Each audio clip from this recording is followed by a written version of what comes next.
Would you mind giving the audience a quick rundown of this Japan trip, or do you want to skip it? I'm sorry. Let's just skip it. I'm like, A lot's been happening over the last month. We got Kevin Warsh's debut as the Fed chair. We got his new directions. We got some new documents dropped for the F-man. I don't want to say any political names because I plan to promote this episode, and I don't even want to like venture close, but it rhymes with Couchy. whoa, stuff about him. Yeah. I didn't even hear. Then they got some new documents that sort of, supposed to have gone against some things that he said under oath. That whole memorandum of understanding, with Iran, that kind of came and gone, didn't it? I mean, we're recording today on July 9th and sort of got some new updates. That was another one of those cycles. Ceasefire and then maybe never mind. Got a bunch of Supreme Court cases that dropped like a couple weeks ago. I'm not going to talk about that. We got the World Bank Group, dropped a whole new report on the Chinese economy, which I always have an ear towards. You kind of pointed out some cool things, some new metrics going on with tokens, kind of token usage and pricing and stuff like that. We got new papers on tokenized deposits, the private credit funds, AI and banking. One of the other ones is, Sony, when they make the games. They're opening a US-based stablecoin bank here. Yeah. Really? Hold on. I think I got a little baby girl at my door. She's crying. Hold on. But anyway, that's going to be an interesting story to watch. But that's not what I want to talk to you today about. I don't remember those LA elections kind of way back. Yeah. I mean, that like LA primary, right? The primary, right. So this guy Pratt, he looked to be pretty strong, looked like he was going to be a real contender, and he had to be either the first or the second in order to make it past the primaries. But then, day of the election, they start tallying up the votes. It looks like he's solid second place, but then as more and more votes come in, he just slides to third. And there's sort of a big uproar, and it's just like, what is going on in California and the whole election system? You just keep counting, and all of a sudden it's just looking worse and worse. And there's like, WTF. I mean, that's what it feels like, right? And, the All In podcast, which I'm a loyal viewer of, like they came out and this guy, one of them on there, you're probably familiar with it, both of the Davids, David Friedberg and David Sachs, sort of presented their case as to why this is all BS. And what's like most notable is Friedberg who's kind of always the, measured, like calm person, came out and had some really impassioned things to say. Very strong language, which is unusual for him. There is no election. There was no election. There is no election. Okay. So there is no spoon. Your rights to have an election are gone. You are a citizen of those who tell you who your overseers are. I mean, like really strong stuff. And then he presented his case as to why he thought that. I'd present honestly like why I don't think it's very convincing, unfortunately, as sympathetic as I am. And then that's what spurred me to really look into this and try to form my own opinion as to like what do I really think about this whole California election like process. Let's do it. Yeah, I mean, I'm not familiar with what they said about it. I just vaguely kind of followed it at the start of June. All I can say was it didn't surprise me because it ended up being the incumbent and then like the super lefty candidate, right? Yeah, that's right. Yeah. So I'm like, I saw that go by. I'm like, oh, well, surprise there. Who knows? But I didn't know that there was some drama because I do remember that name Pratt, because it looked like he was going to, maintain second place. Yeah, there was a lot of buzz. He was very successful in generating a whole lot of buzz about it. And for him to not even make it past the primaries, I guess, got a lot of people disappointed. I mean, it's one thing to say that, it's so super far left wing, LA, Dems and all that. But you got to remember that the blue states, they're splitting their votes to two different positions. Right. So it's one thing to say it's okay, 60-40 or something. Yeah, that's very strong in like the blue camp. But if, that 40% is going to beat one of the other two, right? So there's like 850,000 number of votes cast. Pratt lost by like 30,000 votes. Let me give you like basically just real quick what Friedberg's argument was. He made 3 points. One was if you just look at the results from 3 categories, if you look at the in-person voting percent that voted for, Pratt and then the other 2 candidates in the in-person voting, and then you split out the mail-in votes before the election day and then the mail-in votes after the election day, and you just split those out, it just looks super suspect. Because like on the mail-in votes, Pratt was scoring like 35% were voting for him compared to 29 and 26. And then it just swings like way the other way after you start getting in votes after. And it's like, what's going on there? Friedberg called this a quote unquote statistical quagmire, which is like a very measured Friedbergian way of saying like, this shit don't make no sense. Like there's some weird shit going on. Physically impossible. Next thing he did was he just showed a map of sort of LA for overall, like where the votes were tallied. And then on election day, and then the votes by mail. And you can just kind of color code it. And he pointed out that there's a huge concentration of incremental votes. The second place person got in like the Skid Row area. He's sort of implying that it looked like they were just farming votes in Skid Row. That's what he was implying. Then he gave a kind of really interesting, something that we would do on this podcast, is he opened up a government report called the Political Weaponization of Ballot Harvesting. And so that was written by Republicans. So it's going to be a little bit right wing, if you like. But it outlined how in 2016, the California election laws were just loosened to a point where ballot harvesting was just completely legal. So he highlighted how, voters don't need to prove their citizenship. Strangers can collect hundreds of ballots and mail them in. ID requirements are a joke. But at the end of it, though, Friedberg made it very clear that he did not think this was fraud. It was just a system that was set up to favor sort of one party over another. So I think that there's no fraud. I don't think that there's anything illegal. Sounds like you believe there's massive fraud. Yeah, I think this is not fraud. This is the way the laws are set up. It's not fraud. It's the way the law is set up. What do you think, Joe? I mean, what's the difference at that point? I'm kind of on board with it. But then I was like, if I marshaled these arguments in front of kind of some other friends that I have in mind, I asked them a little bit about this. I told them these arguments, and then I recorded what they had to say. Do you want to listen to it? Oh, really? Oh, nice. Let's do it. By the way, before we do that, what's the reason that mail-in ballots favor Democrats so heavily? That's a good question. I think I came across some language that tried to justify why it was so heavy. It had to do with the kind of voters. So like really young voters, for instance, maybe just like put it off and then, are going to vote left. That's like the best argument I got. That's it? Yeah. That's the reason. It's just the nature of the people who like to vote sort of left wing.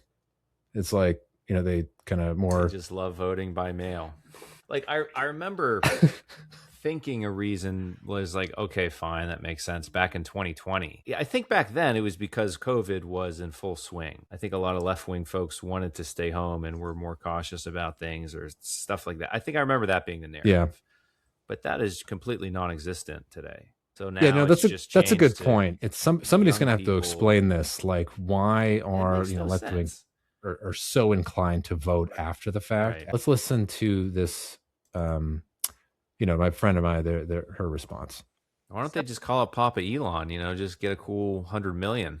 Yeah, exactly. So let's listen. Let's see what she has to say. So this guy Friedberg said it's not fraud. What's up? Wait, sorry. Who is this? It's a friend of mine. Okay. I won't say her name. So this guy Friedberg said it's not fraud. Just that Dems have a better system in place to get their voters out to vote? Is that what he's saying? Maybe this a little dirty, sure, but he just wished that his guy did a better job at it. At the end of the day, all the votes submitted were from lawful voters. Friedberg's just butthurt that his guy lost. What do you say to that? Yeah, no, I mean, that's just what we were saying. Yeah, no, I mean, like from that perspective, it makes sense. It has nothing to say about this after election day counting, just acknowledging more resources were deployed by the winning candidate. Yeah, fine. I mean, I don't really have a good answer for that. That's her take. Here's Sachs. Now, Sachs made it very clear that he thought that there was fraud, and he hints a little bit at the scale. So it kind of goes like this. First, LA is awash with a bunch of empty ballots getting mailed to the residents and past residents at every address. So, you're talking including homeless people, although that's my addition. Voter rolls, he said, are dirty. There are way too many getting sent out. The ballots pile up at apartment buildings. Fraudsters steal them or just like straight up farm them from homeless people. The ballot stealers fraudulently fill out the ballots. They sign it with a little squiggle, since only like 40% or so for the signature actually needs to match, quote unquote, whatever that means. The governor, they made it impossible to audit this. And if there has been sort of proven other types of fraud or going over there, like, Medicaid, hospice, daycare, is it really so hard to believe that there is widespread voter fraud as well? So let's see what my friend has to say. All this evidence just shows that it is possible. That is a lot different from evidence that shows it actually happened. I'll concede that there are isolated cases, but no evidence provided by that Sachs guy that tens of thousands of fraudulent votes were cast, or even that fraud large enough to win an election has ever happened recently. Never mind Kennedy versus Nixon, bro. Pratt lost by 30,000 votes. Is he saying that's the scale? Remember, there have been audits, but nothing found. There have been court cases, but nothing overturned. You didn't mention the election observation laws, which allow the public to physically watch the election process take place, including reviewing signatures. Sachs and his dumb friends should go observe the election process and report back what they find before they suggest there's some massive criminal organization, which no one has found or blown a whistle on.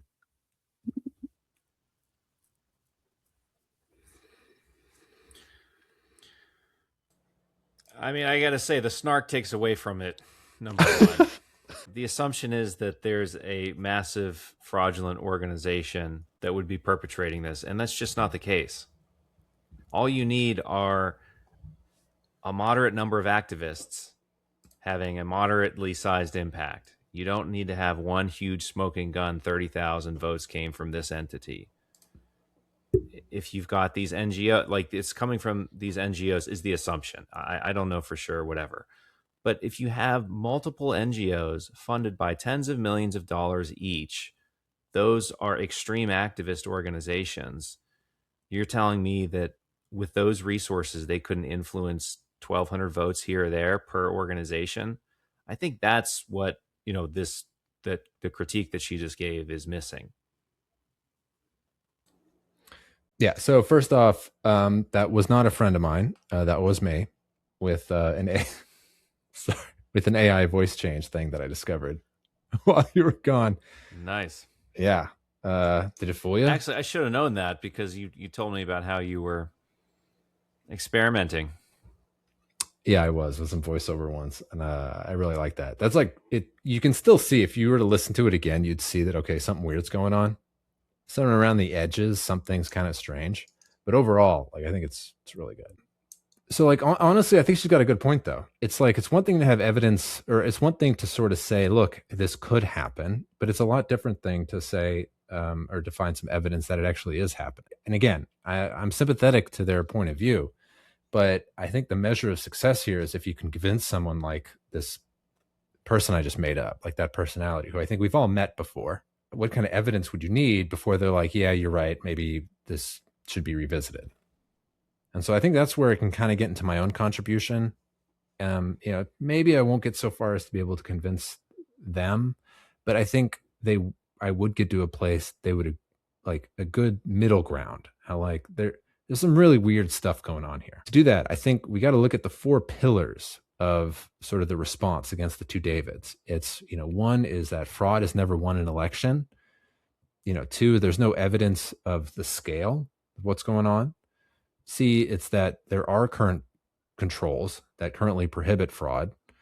And D, there have been audits, court challenges, election observation laws, all that kind of stuff has not found anything. Any one of those things could be sent back to you, and you're kind of like, you know what, you're kind of right. You asked what does it take for that to be proven? And I guess I really don't know. I mean, I picture one of these organizations, they've got money, they can, however, harvesting these, let's take the assumption that they really are doing this, right? It's, if you have it distributed among a very large network in small sizes, it's going to be very difficult to prove all of it together to a scale that would decisively change the election. So from that angle, it seems nearly impossible. So like, what would it take for it to just be so obviously fraudulent? I don't know. I mean, because we do have obviously fraud elections in the world. Like, I don't know, like over in Turkey, Big Boy T had a funny moment when he was meeting with Erdogan, and like in front of the cameras during their press event, he was like, said something about rigged elections, in the US, saying what he always says. And then he turns to Erdogan, he's like, yeah, it's something you know about, huh? And he like smiles and like slaps him on the knee. Rigged election, he knows about rigged elections better than anybody. We were still friends. So I missed that. I'll have to find it, or see if I can find that clip. Yeah. Send over that clip. Sort of the first pillar that I would want to look at has to do with the argument that fraud has never won an election before. Sachs brought up the Kennedy versus Nixon thing. Lyndon Johnson, they mentioned, but there's something more recently that I really never heard about. Let me know if you have. It was in 2018 in the North Carolina 9th Congressional District. Ring a bell? This guy, Mark Harris, running against Dan McCready. I got a story for you then. So what happened was Harris, this is the Republican, he hired a political operative named Leslie Dowless. And what Dowless did, he went door to door in a certain county offering help to voters with absentee ballots. And Dowless, he would collect the completed or partially completed ballots just directly from the voters. And then he would have like cronies fill them out. So he was forging signatures. He was saying, witnesses were falsely signing stuff, and then ballots were getting mailed from central locations. And, they took steps. I knew this was wrong because they were taking steps to avoid detection. So like they were limiting the number of ballots per post office trip. They're using different pens on the forms, right? You don't want to just have everything be like blue pen. Now the scale of the effort is relatively small. So we're talking like hundreds of ballots here. But the race was initially won by Harris by only like 900 votes, extremely thin margin. The way that they were caught was with statistics in one way. There were some red flags, showed that Harris performed like really, really well in absentee ballots in the specific county, right? That's kind of a giveaway. Then the second one also, their voters' complaints. So that, there were voters who were complaining that strangers were collecting their ballots, which you can't do. There is some kind of laws out there that say a family member can kind of give the ballot for you, but otherwise you really have to like mail it in yourself. So what happened was the North Carolina State Board of Elections, they declined to certify the election. Harris dropped out. The board reran the election. And then afterwards, North Carolina tightened its election laws. Now, what stands out to me, like the big lesson I had when I was reading this is like, if Dowless did the same thing in California, he would not have gotten caught. Because strangers can legally submit your ballot, for one, so that voter complaint wouldn't register. Nothing wrong with that. Wow. And the next is the statistical red flags, and it's part of the reason why the stats came up so much is because the absentee ballot is going to be a drop in the bucket compared to all the ballots, whereas now it's like 80% of all the ballots are going to be mail-in anyway. So any fraud that 80% mail-in ballots in California. Really? Yeah. That's shocking. 82%. Even for California. 82% of votes are done by mail. Yeah. Why? That's I don't know. Weird. It's just more convenient. When I last voted, It also just makes it look insane. Like, yeah. So it just, my point here is like, it's just going to wash out. Any sort of statistical discrepancy is just going to be washed out if you're, fighting 80% or whatever. The other thing is arguably there have been statistical kind of red flags going up, but no one's like pursuing them. And this, the statistical quagmire. Somebody's got to explain why the breakout is so different between mail-in votes and then mail-in votes before election, mail-in votes after election and in-person vote. Somebody's got to explain that. The other thing, and arguably the hardest, the most difficult thing to show, would be that there's any evidence that this is done at scale.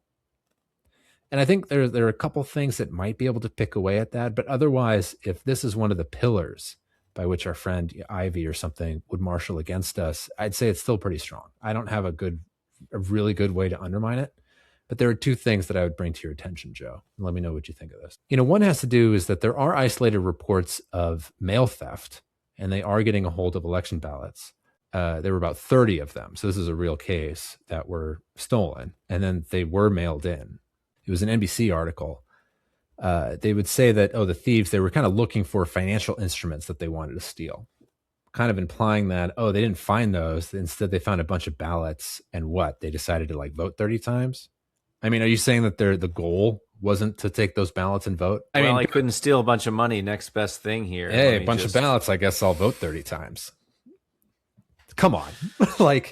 Some very civically minded criminals. Yeah. Or that's what they said. This guy, Matt Morales or whatever, the son of the Santa Clara County registrar, said, we were able to signature check them and to verify they were valid. And then we did count them. That's what he said. I mean, they were stolen, submitted, and successfully counted. I mean, that's it's got to be straight up fraud. That's got to be at least 30 cases that we found, unless you're saying the thieves went and tracked down who actually was supposed to vote, found him, and was like, hey, who do you think so-and-so would be a really good controller? Yeah, I think so too. Check. And that so, and then tell me that it only happened at that one apartment building that you were able to find and track it down. Why? No one can answer the question of how often this happens. And no one, including our friend Ivy, could say, no, that's isolated. It doesn't happen anywhere else, or it's not broad enough. You can't. The fact that you found once is too much. The other thing, this might be the start of maybe too long of a rabbit hole, but I was sort of desperate here to find some sort of evidence. In 2020, there was a paper, a Stanford Law School, they wrote a paper called Signature Verification in Mail Ballots, Guaranteeing Access While Preserving Integrity. So this is kind of interesting because in here, they actually did a statistical study. And what they would do is they would have computers check the signature, and they can reject them. But there's also the computers will check the other parts of the ballot. So a ballot will be rejected not only because the signature doesn't match, but other reasons could be that it was open, or some of the information on the outside wasn't filled out. And what they found was actually the computer, if just left by itself, will reject at a statistically meaningful clip 1.7% more than what a human would. Now that's for the ballot, if there's something wrong with it, as well as the signature. But usually what happens is if a computer says reject, another person will come in, that they check the computer, and will give it a double check. And after you have that second, the human eyes on it, they accept or they override the computer enough such that the combined is not statistically significantly above. So that right there is sort of a tiny little window where you could say if you just relied on the computer, we're talking 1.7 of them, 1.7%. should have been rejected if you think the computer is perfect, which it's not. But at least we're kind of getting into that realm. I have to mention, though, if you had the computer only look at signatures, then it's not statistically different. They didn't find evidence that it was. Now you could go back and say, well, you can adjust the tolerance on the computer. It's not like a set thing. So they can just ratchet that. And then the same thing with people overriding it. Yeah, the overwrite thing I think is quite telling. The fact that they're looking at a I don't know what could be more simple. It's is the information filled out or not? The computer doesn't see it, and the human comes in. Oh no, that's sure, accept it. It's fine. Or oh, it's open. No, you can't. Who cares? Who cares? Let me just check who they voted for first. Joe, careful, Joe. Now the third one has to do with there are already controls in place. Now, those are two things, two main controls. One is the signature, which we kind of talked about. And the second one is the voter roll. So anytime a ballot goes out, there's going to be a unique barcode on it that has to go, that is tied to that individual. So someone can't just print out 100 ballots or something, or make a copy of them and then fill them out and send them in. They have to like match up with a barcode with a unique number. So the only way around that is if you had to go with like steal ballots. There has to be like a really dirty voter roll. There is currently ongoing cases right now brought against California for really poor voter roll maintenance. The National Voter Registration Act will require states to make a quote unquote reasonable effort to keep like these official lists of eligible voters accurate. Obviously you get into quote unquote, what does reasonable effort mean? So you can get a little bit more prescriptive. If, a voter has not like sent in a vote in 2 election cycles, and you send them a confirmation vote notice and they don't respond to that notice, then you have to cancel the registration. Floor, basic level stuff, just maintenance practices that you need to do. And I guess the case is saying that California is not doing this. So we'll see what happens there. I think what's most damning though has to do with the signature controls. I think I looked into those, like the signature verification records laws are an absolute joke. I mean, I had no idea until after I looked into it, to the point where it's like, we don't even agree on what a signature, what that word means. Like you and I, when we think of the word signature, you and I both think of, okay, it's like this, you write your name in kind of cursive and it sort of looks, no, that's not what a signature means in this context. So like, you can look into the law. What is a signature check? The comparison of a signature shall begin with the basic presumption that the signature on the petition or ballot envelope is the voter's signature. So already they're telling you to be biased. And then it says, like, when you're reviewing the signature, consider the slant, if it's printed versus cursive, the size, how the T's are crossed, line spacing, all that stuff. It's like, okay, this makes a lot of sense. But then the very next paragraph in that law, it says it can also list out discrepancies which must be accepted in the signature. And then it lists out like a few things which caught my eye. It can be, evidence of trembling. Okay. The signature itself can be a diminutive of their full legal name, including but not limited to the use of initials or the rearrangement of components of their full legal name, such as the reversal of like the first and last names, putting in a middle name in place of a first name. They argue that voters' signature style may have changed over time. The signature may have written in haste. The surface of the location may have been hard, uneven, soft, unstable. And it's like, okay, I'm sorry. It's a signature. It's a signature, okay? John Doe is, no one's going to accept Doe John as... My hand was trembling. The table was trembling. You write JD. There was an earthquake. You write JD, and you like have to accept it. It's like, I'm sorry, that's not what that word means. Johnny boy in place of my signature, okay? Because it's like some diminutive form that I call myself. It's not a signature. I mean, I think even if you spoke to like a diehard, like blue level, you gotta be like, guys, come on. Come on. That's not a signature. Like the signature verifications, when you register to vote, they have like a copy of your signature right there. And then they compare it to that on the ballot. And if it's so far gone, they still don't throw it out. What they do is they start a curing process. So they go and reach out to the voter and they say, hey, is this really you? Basically, right? Now, if you have that backstop where you have the curing process, then you can be a little more strict on the actual comparison. Then you can't accept, Doughboy in place of a John Doe signature. So then you're looking at this and you're like, wait a minute, guys, did the bad guys themselves write this? Like, what is going on? And it turns out, oh, wait, the ACLU sued California, like in, I guess, 2016 for throwing out 45,000 California ballots. The argument's going to be you're denying their right to vote. And then they would find an example, a grandma or something, super squiggly. They toss it out. They denied her right to vote. And now they have written in this, if there's ink used, it's accepted. For what practical purposes today do we use signatures for actual verification of information?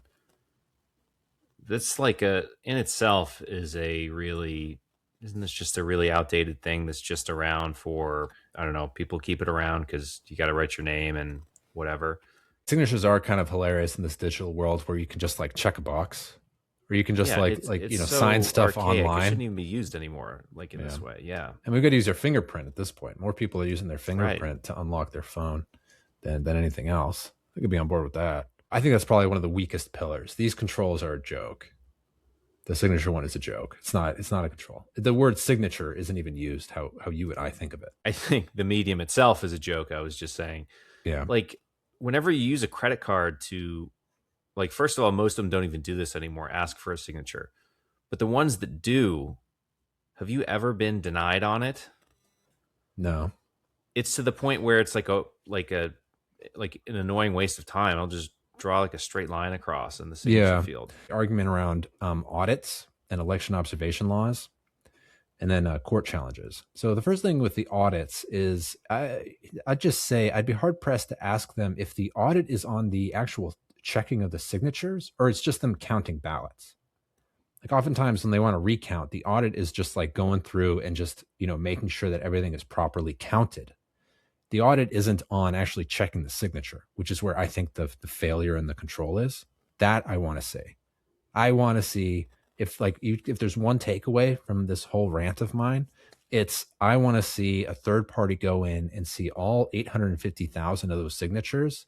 And I want to get a second, third, fourth opinion as to how many of those did not match. That's the audit that I want to see done. The other one, the election observation laws. So that's kind of interesting that I didn't really know about until I started digging in on this.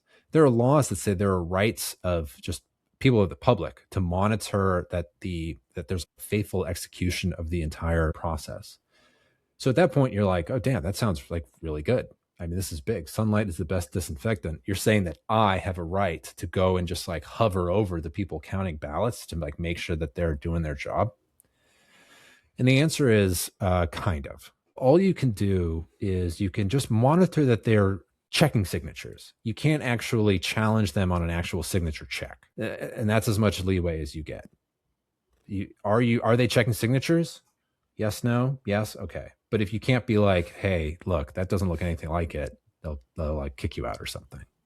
So that same Stanford paper from 2020, there was a quote in there and they had interviews and it said, quote, our interviews indicate that many counties do not allow outside observers, quote unquote, sufficiently close access to inspect individual voter signatures during the signature verification process.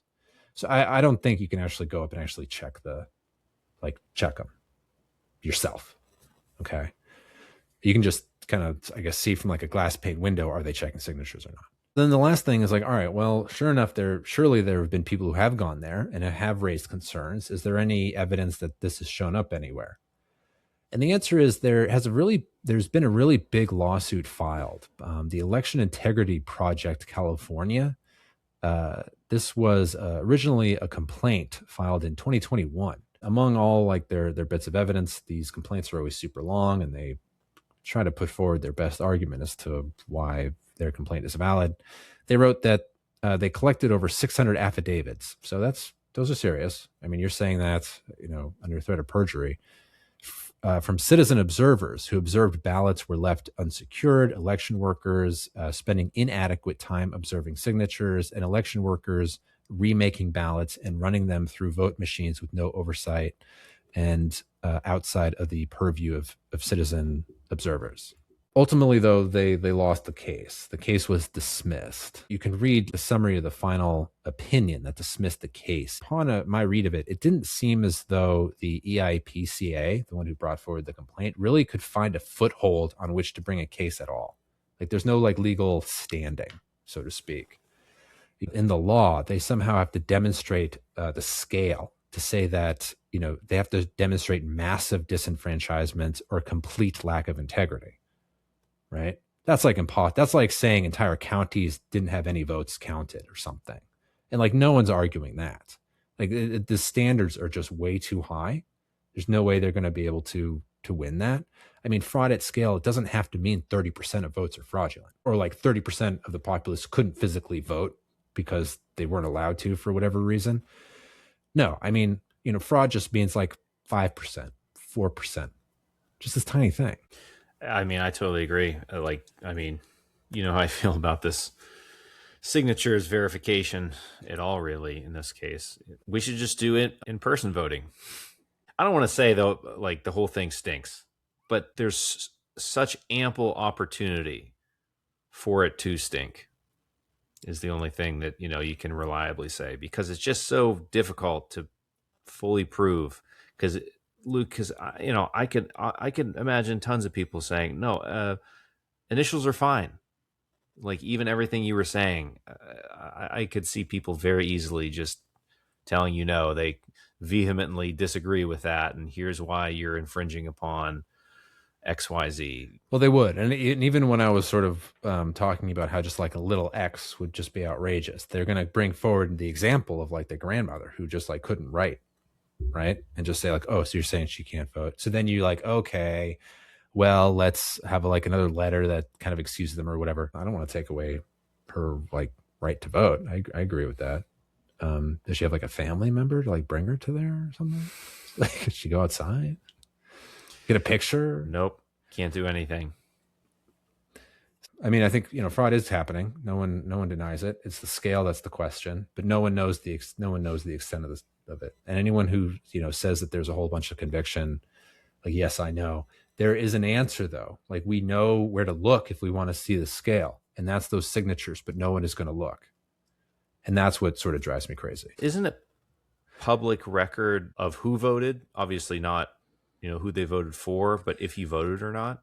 So yeah, that's a very good question actually. And I dug into that if you wanted to go the legal route as to how to like ballot harvest. And they do have voter rolls, and you can get those, which is like, it'll list off who they are, their name, where they live. If they voted in sort of previous elections, it doesn't say who they voted for. It can say right. If they're a registered, Democrat or Republican. But like if I was in charge of a perfectly legal operation, I would grab one of those voter rolls, which you can do. You need to like apply for them. You need to demonstrate that you're a journalist, that you're an academic, that you're part of a political organization, which seems a little kind of crazy, right? If you're, actually trying to get elected, for instance, if you're running for office, you can have access to these voter rolls. Somebody like you and me, we do not have a reason or a standing to get one of those. But as a NGO or something, I would get one of those voter rolls. I would see either who has or has not voted. I would identify the, clumps of areas or whatever in the city that vote predominantly one way. And I would just put a bunch of high school and college kids in vans, and I would send them over there and just get them, have them the ballot. Hey, did you vote? Hey, let's just do it right now. And then you would grab it. And like, that's totally legal. You can do that. You get out the vote. There are whole, movements and pamphlets and stuff like that. And, that was like Friedberg's argument. But then the other half of that is, well, why aren't the Republicans doing it? And it's like, they just don't have the infrastructure there.